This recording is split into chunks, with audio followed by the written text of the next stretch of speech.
The gold rush had an impact on transport in a big way in Melbourne in 1853 and large parts of Victoria. A coach service was introduced to transport passengers in a more orderly and safe way from the capital to the outlying goldfields.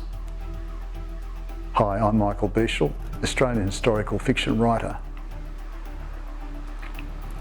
and I want to tell you about the coaches introduced by American Freeman Cobb into Victoria and New South Wales.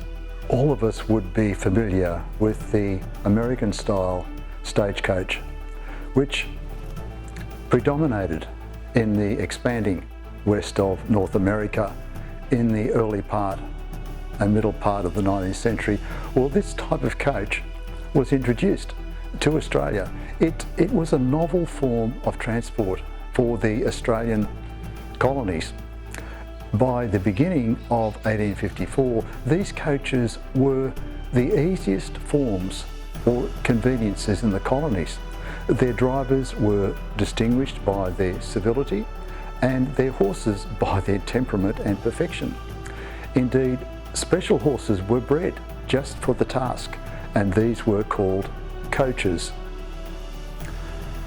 And according to the Melbourne Herald, at the time, before Mr. Freeman Cobb returned to America in May of 1856, he was given a dinner in Melbourne to honour the great benefits that he had brought to the colony by his energetic and successful efforts to establish communication with the interior. Travelling in this coach was uncomfortable. It wasn't a happy ride, and it was hazardous.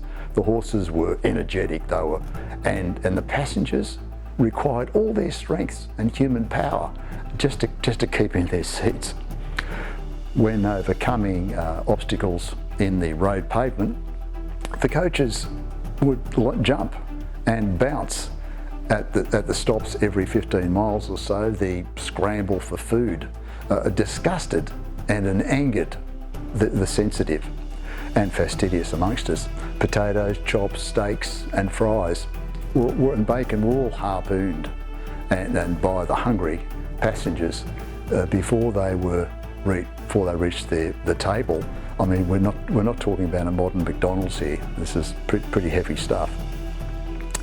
Now, the whole deal of this coach was to provide a great form of transport for the colonies at the time. And the demand for the coaches became so strong that after importing many smaller coaches from America and making some in the colony, it was decided to build a large coach to carry more than 50 people.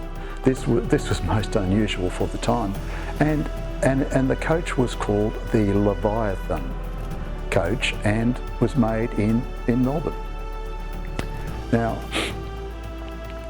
Melbourne's Argus newspaper related that the coach builder, J.D. Morgan, took 9 weeks to build this monster in his Ballarat workshops. The coach cost the ridiculous amount of sum of £375 for Mr. Cobb, and it had 5 rows of seats inside and 7 outside on the roof. Each upholstered bench seat could accommodate 5 people, making the total of 60 people all up, 60 passengers. However, it seems likely that for short trips and special occasions, many more passengers would cram on board the coach. Now, the coach was described as looking top heavy, but wider than normal axles were used to provide stability. The Argus provided quite a comprehensive dimensions for the monster coach. The width of the axles was 6 feet 10 inches, and there was a distance of 12 feet from axle to axle. Now, the length of the coach from the stem to the stern, not including a 10-foot bowsprit.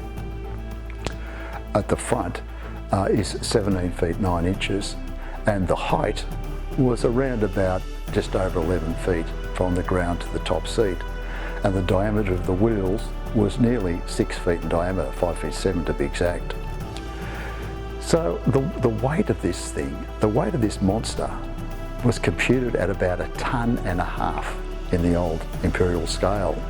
The coaches continued to be used throughout the latter half of the 19th century and were discontinued in Queensland, which was the last redoubt for this iconic transport in the early part of the 20th century.